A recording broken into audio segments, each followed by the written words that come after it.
রাসূল আইসা বলে কাবা ঘরের কথা মানেন না কেন, মক্কা শরীফের কথা মানেন না কেন? আমি বললাম সৌদি আরবে কোনো আলেম আছে নাকি? পড়ালেখা না করলে কি অবস্থা হয়? সৌদি আরব যে অনেকে হাদিস শিখে আইসা ফেলে, সবচেয়ে ইম্পর্টেন্ট বিষয় এগুলো আলোচনা, কিন্তু আলোচনার সময় নেই। সৌদি আরবে যায় জুতা পরিষ্কার করে, ড্রেন পরিষ্কার করে, রাস্তা পরিষ্কার করে, সিঁড়ি ঝাড়ু দেয়, আইসা বলে আমি সৌদি আরব থেকে হাদিস শিখে আসছি। আমি চিনি, আমি 5 বছর ধারাবাহিক ভাবে দেখেছি সৌদি আরব যায় ওরা কি করে। সৌদি আরব যায় তেল পড়াতে, গোশ পড়াতে, পানি পড়াতে, সৌদি থেকে আনছি খেজুর। তেল পড়াতে, গোশ পড়াতে, পানি পড়াতে, সৌদি থেকে আনছি খেজুর।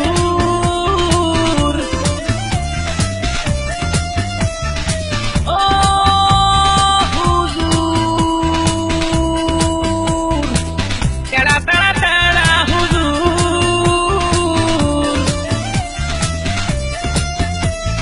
তেল পড়াতে, গোশ পড়াতে, পানি পড়াতে, সৌদি থেকে আনছি খেজুর।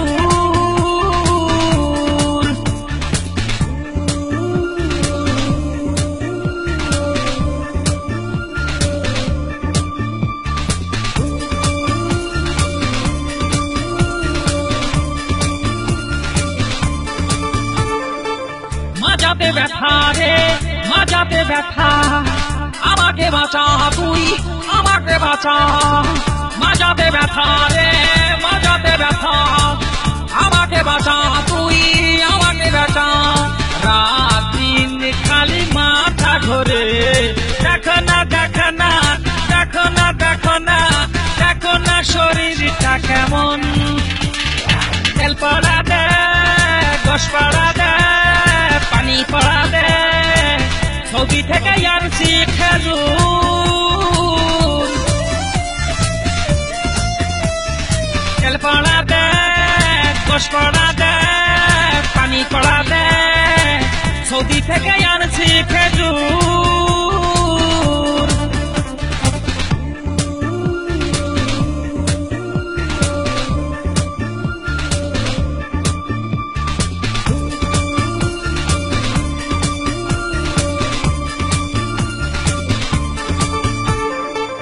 হাতেরই ব্যথা ভাই, দাঁতেতে ব্যথা, আমাকে দে না ঘু একটা। বাতেরই ব্যথা ভাই, দাঁতেতে ব্যথা, আমাকে দে না ঘু একটা। সারাদিন শুধু পেটটা পাকায়, দেখ না দেখ না, দেখ না দেখ না, দেখ না শরীরটা কেমন।